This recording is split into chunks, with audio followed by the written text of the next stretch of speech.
Singhu border पर हुई बर्बरता के बाद लखबीर के पक्ष में दो राज्य की सरकारें काम कर रही हैं और इसमें आप ध्यान दीजिए कि दो राज्यों की सरकार ने पुलिस की एसआईटी बनाई है, एक पंजाब और एक हरियाणा पुलिस। अगर बात की जाए हरियाणा पुलिस की तो हरियाणा पुलिस लगातार मामले में टाल मटोल कर रही है, लेकिन अगर बात की जाए पंजाब पुलिस की तो पंजाब पुलिस ने जिस एसआईटी का गठन किया है उप मुख्यमंत्री के नेतृत्व में, वो वाकई काबिले तारीफ काम कर रही है। पंजाब के चुनाव नज़दीक हैं और आपको बता दें पंजाब में एक बड़ा तबका दलित है और ऐसे में जानती है पंजाब सरकार कि अगर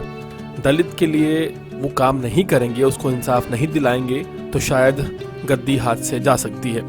अगर मुख्यमंत्री की बात की जाए तो चरणजीत सिंह चन्नी भी एक दलित नेता हैं और उन्हें मुख्यमंत्री बनाया गया है और ऐसे में पंजाब सरकार बिना किसी दबाव के अब काम कर रही है और दरअसल वही काम कर रही है जो पंजाब सरकार को करना चाहिए। हाल ही में पंजाब पुलिस ने यह दावा किया है कि वो एक चालान पेश करने वाली है कोर्ट में और बाबा अमन सिंह के खिलाफ वो चालान पेश होगा, जिसमें बताया जाएगा किस तरह से बड़ा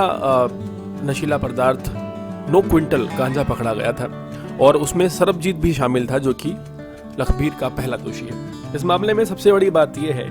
कि आखिर लखबीर को फिर टारगेट क्यों किया गया। अगर वो सब लोग जो इस घटना में शामिल थे वो पहले ही आरोपी थे, पहले ही कई मामलों में उनके ऊपर केस चल रहे थे, वो जमानत पर बाहर थे, तो ऐसे में साफ हो जाता है कि अब स्पष्टीकरण नहीं चाहिए कि ये धार्मिक मुद्दा बनाया गया है, ये धार्मिक मुद्दा था नहीं। लेकिन इसमें ध्यान देने वाली बात यह है कि हर वारदात के पीछे एक वजह होती है, एक बड़ी वजह होती है। तो ऐसे में आखिर क्या रीजन रहा होगा कि लखबीर की जान लेनी पड़ गई। सबसे पहला सवाल ये उठता है कि क्या कुछ ऐसे राज या कुछ ऐसी गतिविधियां लखबीर ने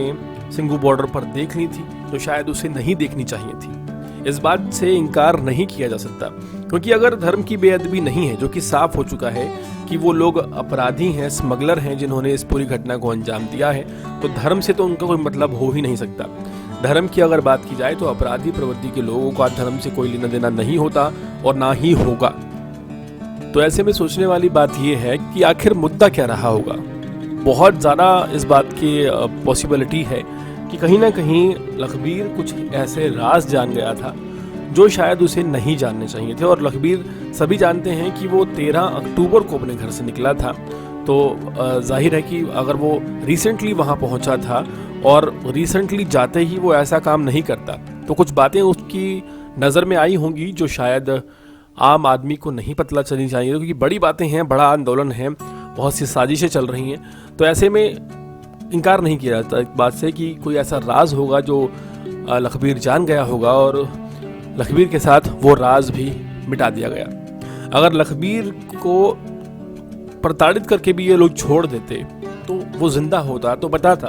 कि क्या सही है, क्या उससे गलती हो गई है, क्या बात थी, क्या नहीं थी। लेकिन सोचिए कि कितने सारे सबूत लखबीर के साथ मिटा दिए गए और उन्होंने सबसे बढ़िया तरीका यही सोचा कि अगर लखबीर ही नहीं रहेगा तो फिर कौन किसको क्या बताएगा। जिस फुर्ती से पंजाब पुलिस की एसआईटी काम कर रही है, इस बात में कोई दो राय नहीं है कि जल्द ही इस पूरे मामले का खुलासा होगा और बड़ी चीजें सामने आने वाली हैं जो ये जाहिर कर देंगी कि लखबीर वाकई में बेकसूर था।